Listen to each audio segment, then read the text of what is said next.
Hello viewers, আসসালামু আলাইকুম। আপনারা সবাই মহিষ কোরবানি দেখতে চান। অনেকেরই এটা অজানার বাইরে যে মহিষ কীভাবে কোরবানি করা হয়।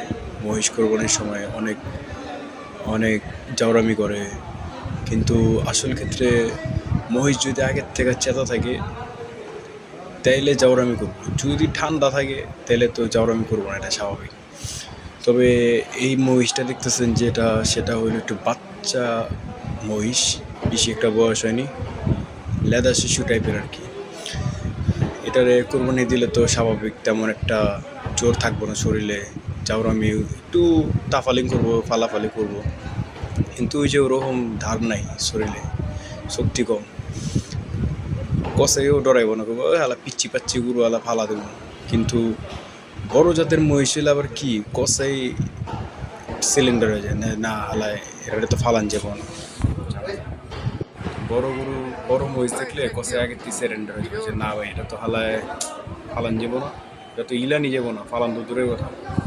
বাচ্চা মহিষ দেখে হালারা একটু সাহস করছে যে না রে দাম দিন ফালালে। তারপর একটু কষ্ট হইতেছে, আসলে ছোট্ট গরু তো, মানে একটু জাউরামি করবে স্বাভাবিক। এই দেখেন ফালাফালি উড়াউড়ি পারাপারি সব তাপালিং করবো স্বাভাবিক, ছোট মহিষ যেহেতু। আবার এর মধ্যে আবার পিছিয়ে একটা ফালা ঘুষকো হইতেছে দেখতেছেন, এর লেগা একটু চাউরানি করবো আর কি হালকা করে। তো আপনারা দেখেন মহিষ কীভাবে কোরবানি করা হয়। কিছু কিছু ক্ষেত্রে কিছু কিছু জায়গায় আমি দেখছি যে মহিষ কোরবানির সময় মহিষের শরীরে পানি দেওয়া হয়, চন্নার মতন পানি ঢালা হয় পাইপ দিয়া, তাহলে মহিষ ঠান্ডা হয়ে যায়। মানে ওরা পানিতে বেশি থাকতে পছন্দ করে, তো আর ওর শরীরটা এমনি গরম ইটা থাকে।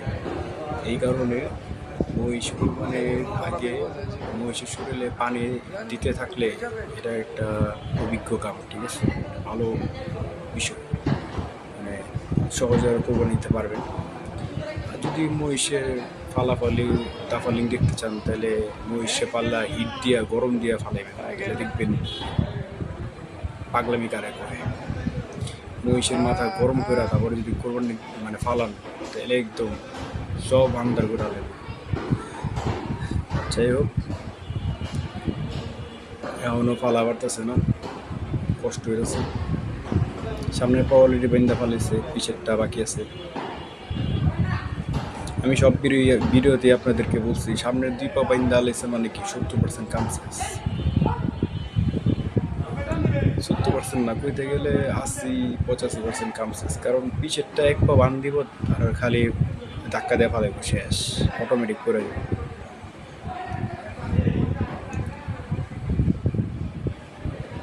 তবে মহিষ কিন্তু কোরবানি দেওয়া জায়েজ না, ঠিক আছে, এটা কিন্তু হিংস্র প্রাণী। এটা একমাত্র তখনই কোরবানি দেওয়া জায়েজ যখন হাটের মধ্যে গরু সংকট করে যাবে, গরু নাই একেবারে, তখন। কিন্তু ইচ্ছা করে যদি নিয়ত করে কেউ মহিষ লেন বড়া গরু থাকতে, তাহলে ওটা আমার জানা মতে মনে হয় না সহি হইব, এটা হাদিসে লেখা আছে। যাই হোক, মহিষ হিংস্র প্রাণী, মহিষ কেউ কোরবানি দিয়েন না। গরু থাকলে গরুই কোরবানি দেবেন। বহুত গরু, প্রচুর পরিমাণে গরু থাকে, যা একটা গরু লয়া পড়বেন সুন্দর দেখে। মহিষ তো আহামরি তেমন সুন্দর হয় না, দেন চেহারাটা, কোনো ডকপথ নাই, সুইলেরও কোনো ডকপথ নাই। মহিষ কোরবানি দিয়েন না।